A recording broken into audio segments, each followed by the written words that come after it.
Welcome into Phil's Tax Hacks and Other Retirement Facts with CPA and personal financial specialist, Phil Putney. Now let's get rolling with today's show.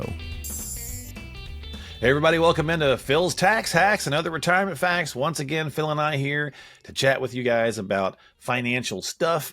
And this week, Phil, healthcare.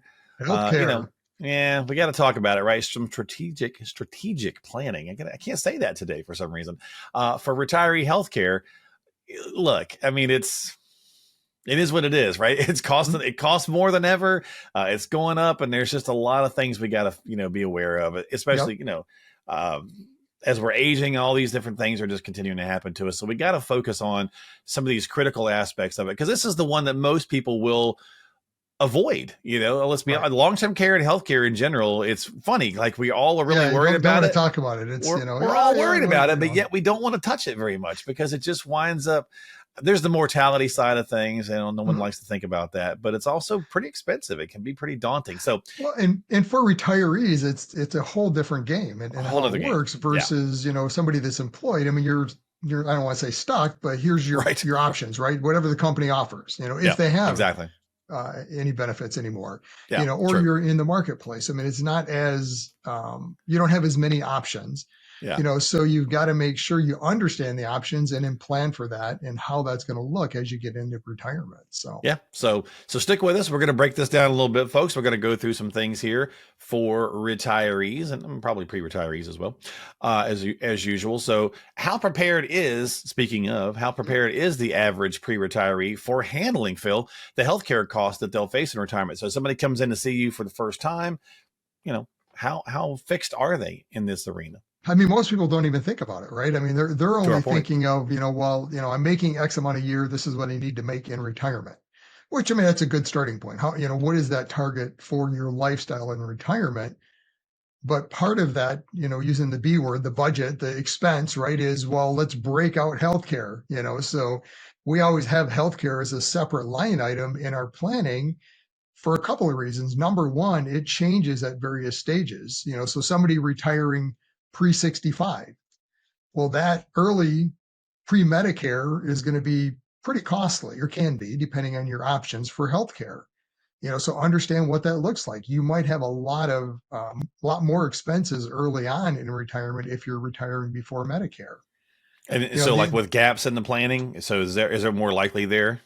Right. Well, you're just planning for higher expenses early on. Oh, okay. Because you're now going to either be under maybe COBRA, so if you retire from a company, you've got 18 months of options to continue in that plan, which oftentimes is going to be a better option from coverage and cost, or now you're shopping the marketplace. You're in the pool with everyone else looking for healthcare. And if you've not done that recently, it's not good, right? Compared to what you get in the company employer type world. The coverages are lower and premiums are pretty high, so I mean, you've got to plan for that, understand what that looks like, and then build that into the plan for especially pre-65. So do folks know the average cost of healthcare in retirement? Do they have a grasp? I don't think they do. Yeah, no? I don't think they do. And again, so that's part of the process for us. Fidelity every year does a study on what, the average retiree at 65. So, I mean, they're even cutting out that whole pre-65 number. Right. But this last year, 2022 was the last study they did. They said for a married couple 65, they need to have $315,000 set aside for healthcare and retirement. And I feel like Fred Sanford, It's the big one. That's the big one. Wow. Yeah. So, and as for, they use the average Social Security mortality tables for age 65. So for that year was, I think, 19 for men and almost 22 for females. So it's a big number. It's a big number. That's a huge number. You have to plan for that. Yeah, exactly. Luckily, most of our audience is familiar with the Fred Sanford reference. Yeah. Our producer who's hanging out with us today, Phil, she's probably sitting there going, "Who is Fred that?" Sanford? She's Googling it. Yeah, Sanford and Son. All right, so the cost obviously massive, right? So, what are some of the common healthcare related expenses that you find had the biggest impact on a retiree's wealth? is it prescriptions? Let's kind of start there. Like, I know my mom is always complaining about, she's like, man, they raised the price of this again or whatever. Yep. Yeah. So especially when you get into the Medicare world, there's a lot of different options, right? And how you approach it. So prescriptions is going to be one of those kind of one-offs, depending on the type of coverage you have. If you have traditional Medicare A and B, you get the supplement or the gap plan. Well, none of that has prescription coverage. So now you're looking at a plan D, a prescription drug plan. Which is pretty important to really consider. Yeah. Very important. And it needs to be looked at every year. In fact, my son-in-law, Brandon, has been working with our clients right now over the last couple of months up through December the 7th is the ending of that period of time to make changes in your plan for next year, but reanalyzing, okay, what are the prescriptions that I'm taking? Where do they fall in tiers and how this works? They have tier 1 to 4, where tier 1's a generic, very low cost, probably pay very little depending on your plan for that, all the way up to a tier 4, where, there's not a good generic option. These are brand name drugs and very expensive. Yeah, so depending on where your drugs that you take your prescriptions land, then you have to look at the option for that coverage. So yeah, prescriptions, if not planned for properly, can be costly. Yeah. So yeah, it's probably the number one hefty, that it's in your face constantly, right? Especially because you're especially if you have any kind of longer term issues or bigger, and it just is aging, right? I mean, it's always something, right? So whether you're on beta blocker or something like that, right? So maintenance type, So it's just understanding what those are and then having the right plan for the prescriptions you take. So what a weird thing, maintenance drugs, right? What a odd, very. How many years is that? What am I, a robot? Back into the 50s or 60s, was that even a word? Or a concept of maintenance drugs? But it's very strange. The world we live in today. Long-term care services, clearly, that's right. I mean, this is going to be the huge impact here. Nursing facilities, some sort of assistance. Even the nursing home thing, right? It doesn't matter what form or fashion. If somebody's coming to your house or not, whatever, this stuff is costly. Yeah, and this is, the other end. So the 315 we talked about before, that's not even long-term care. That's just, I know, that's just cost of healthcare, right? And out-of-pockets, drugs, dental, vision, all that kind of stuff that you have, all those expenses. Yeah. Long-term care, that's a whole nother discussion, right? And to your point, average cost for private nursing home room today is like $108,000 nationally. Yeah. So $108,000 a year for a Yeah. national average if you want a private nursing home, right? Semi-private's, I think, 95 almost. And then assisted living's around 54, 55. A year. A year. Yeah. So plan on that average, plan for that kind of care, say around 5 years. And generally somebody doesn't need 5 years of nursing care. Usually it's a progression. Right. But again, it's something that don't ignore it. It's a fact that the majority of the people are going to need some kind of care at some stage for some period of time. So how is that going to be handled? Because the biggest risk with the long-term care decision is what happens to the surviving spouse, right? So the first spouse that needs care, are they consuming the majority of the assets in the providing of that care so that now that surviving spouse maybe doesn't have enough to continue? And that's and enjoy the lifestyle they have, they wanted. Or even beyond that, is that spouse that's not needing the care, are they trying to provide the care because they don't think they can afford it or haven't planned for it? And now they end up diminishing their health because they're doing things they really shouldn't be doing. Oh, it's exhausting. So it's just, it's a big discussion to have. And it's, again, to your point, one of those things none of us want to talk about, right? Mortality, the need for long-term care. That's why we get the concept, we'll take care of each other, right? Right. Or the kids will do it. The kids will take care of it. Yeah. Well, make sure you have that discussion with them ahead of time to make sure that's in the plan, right? Trust me. I'm like, I tell my, now that my brother's retired, I'm like, hey, I need you to take mom. And he's like, oh, I'm like, just do it. That's right. So the kids will do it conversation, and even he's in his 60s and I'm in my 50s, and we're still argue over it, right? We're still like brotherly spats about it. So, Yeah, so you got to have those conversations for sure. So like chronic disease management, emergencies, Phil, like all these things, what in there, like what Medicare doesn't cover, I think is probably a big impact for people too. They just don't realize that. Right. Yeah. Understand really what it covers. And that's why having that discussion around what are we going to choose for Medicare options as you enter age 65, get to that decision is important, because think of it kind of like two different paths you can take. You can take the traditional Medicare with a supplement. Now you've got to add on a prescription drug. So it's kind of patchy, right? You got four different pieces kind of working together. But oftentimes that's going to give you better coverage. It's going to give you more flexibility versus going the other direction of a Part C type of plan, an Advantage plan, where they're more similar to what you might have at work, right? It's a managed care, HMO, PPO type of plans, right? Where they built in prescription drugs as part of it, all that's part of it. But the downside there is now you have networks, so now you're locked into the hospitals and doctors that are in that network that year. So if you have a doctor or hospital that you really like, and next year they can't come to an agreement from a pricing standpoint with that network, they leave. Yep. Well, now you don't have a choice. You have to either find somebody else or try to get different coverage. And that becomes really difficult as you get in. And anybody who's going through that hates it, right? Anybody who's found a good doctor that they actually really like and they can communicate with, kind of like an advisor, right? Kind of like that's right. Advisor. That's right. And then you have to switch. Oh, it's the worst, right? Yeah. So not so yeah, understanding what Medicare covers and doesn't cover, ways to cover that. Yeah. In similar to a lot of the discussions and decisions that you make along the way, you have to look beyond today. Because oftentimes people look at that Medicare decision when they first enter it and say, well, hey, I'm not taking any medicine, really don't need the doctor. So I'm going to take the cheapest route and we're going to go this way over here. Yeah. Well, 5 years down the road, something happens, now you need care and you're like, well, now I'll just switch. Well, guess what? Now you can't.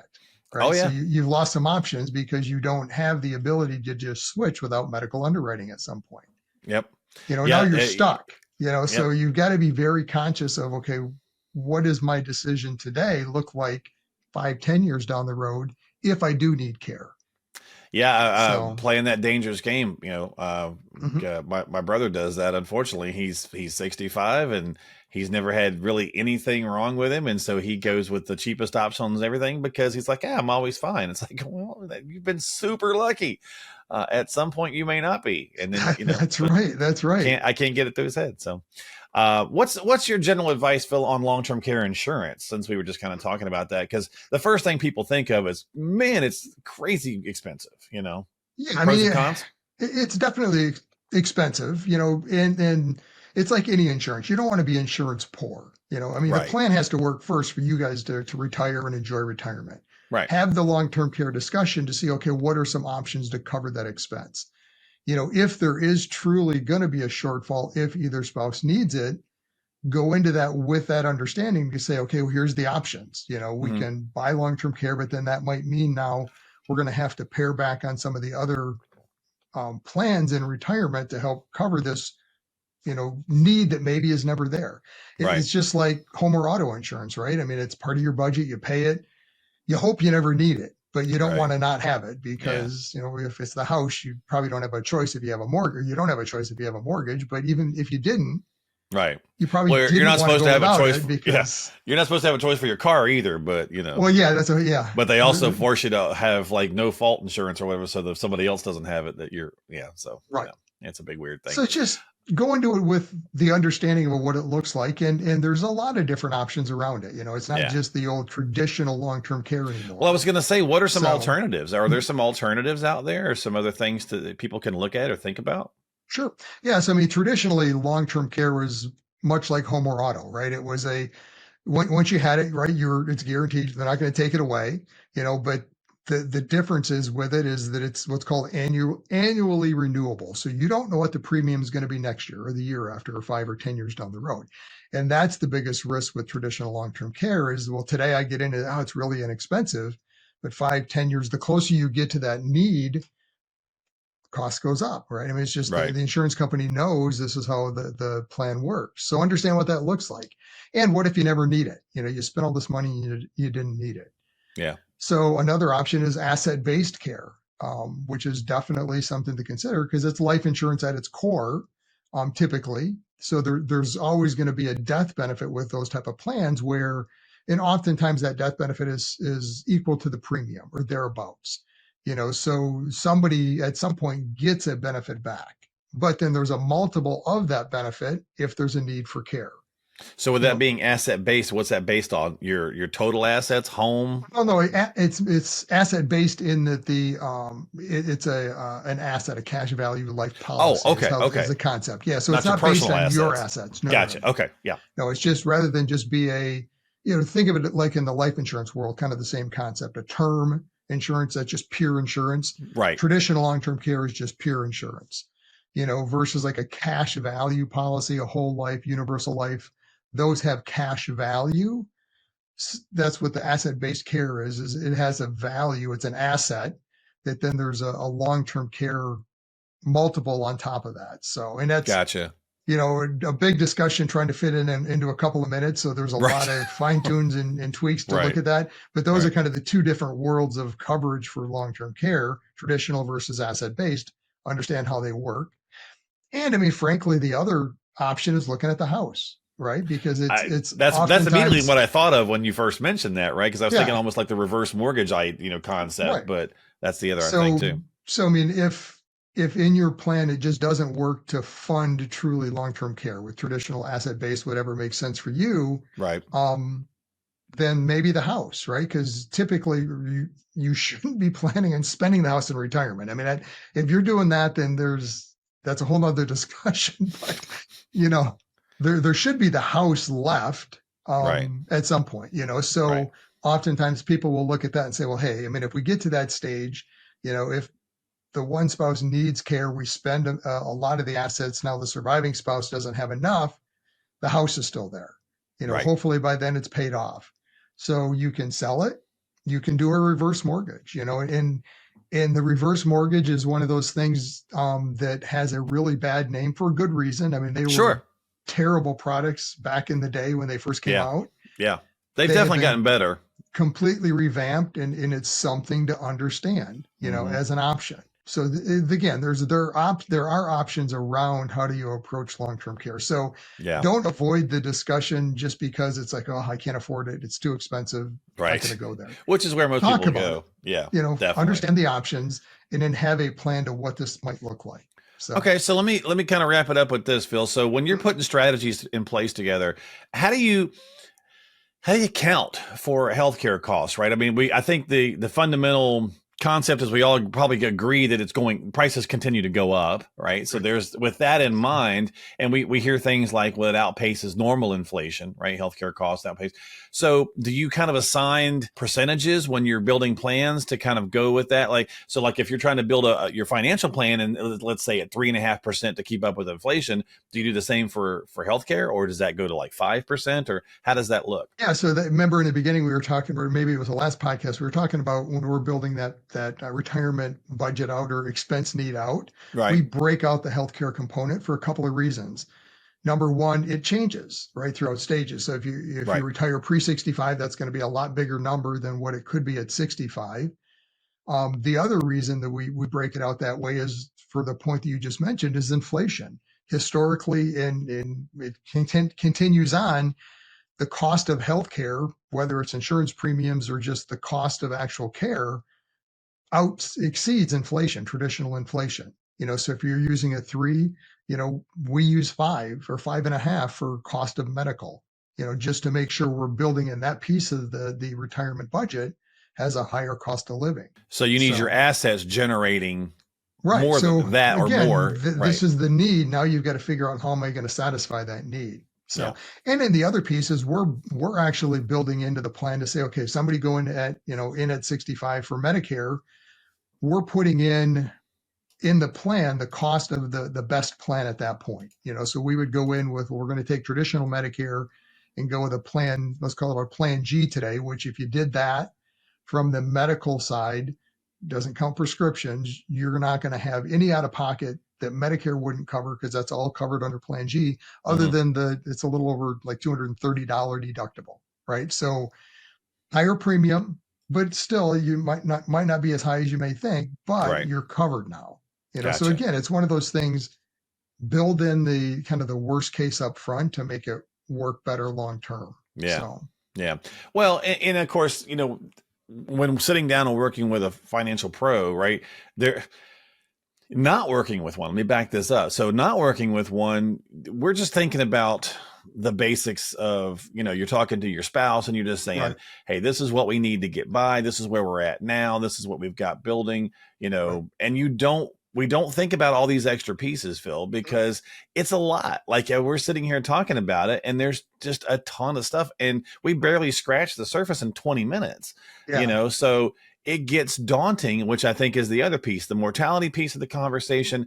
And damn, this is just a lot. I can't keep up with it. Right. And so we just kind of avoid it, especially if you're DIYing it. So it's really important to make sure you're sitting there and bring it up to your financial professional if you are working with one, and certainly bring it up with your spouse so you guys can talk about these things.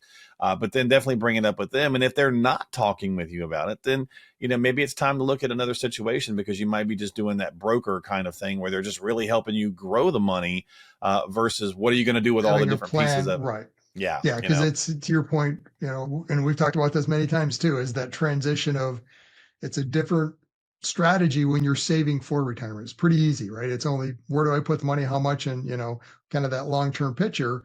You get to this stage, okay, now that I've accumulated, how does that money come out most tax efficiently? And just, again, the whole game changes, especially medical, going in pretty easy. Here's the plans you have at work. What kind of, deductibles, copays do I want? You pick a plan. On this side, there's all sorts of different options when you get into medical. Well, yeah. So. And somebody might sit there and make the argument and say, well, you know what? And I'll wrap it up here. I know we're getting long, but make the argument and say, you know what? I can distribute the money. I can pull the money. Once I get to retirement, I can easily put it over and pull it out, what I need each month. And I can easily just use Medicare, you're right. Technically you can, but is that the total, just doing the things that we know are in place, is that the best, most efficient option to get you the retirement that you want? Not saying you can't do it. My mother's doing it, right? But it's not the retirement she wanted, Right. Yep. So that's the question. We didn't even touch on HSAs, but if you're pre-retirement, HSAs, you have to look at it. And we talked many times. We did an episode on that. Yeah, we did an episode on that. So since our producer Molly is hanging out with us here in the background, I'll have her link that to that episode that we did in the show notes. So if you just want to click on that and go check out that HSA episode we did, folks, that's a great way to look at that as well. Because there's a lot of information that we just don't have time to get into, and there's a ton of it for HSA, and it could be a great option. So go check that one out. HSAs, we talked about that 315 needed for medical and retirement. So HSAs, those are a great vehicle. Think of it almost like a 401k or IRA for healthcare, right? Yep. On steroids. Fund those early on. Get that money building so that there's the bucket for healthcare later on. Yep, absolutely. So go check that one out. And don't forget to subscribe to us on Apple, Google, Spotify, all that good stuff, whichever app you like using, YouTube in video form. So you can check all that stuff out. You can find it all at philstaxhacks.com. That's philstaxhacks.com.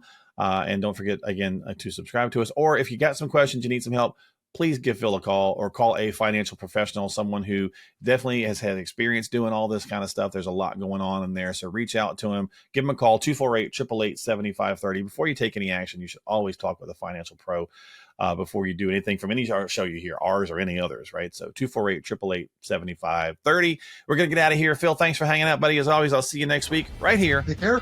On Phil's Tax Hacks and Other Retirement Facts. Phil?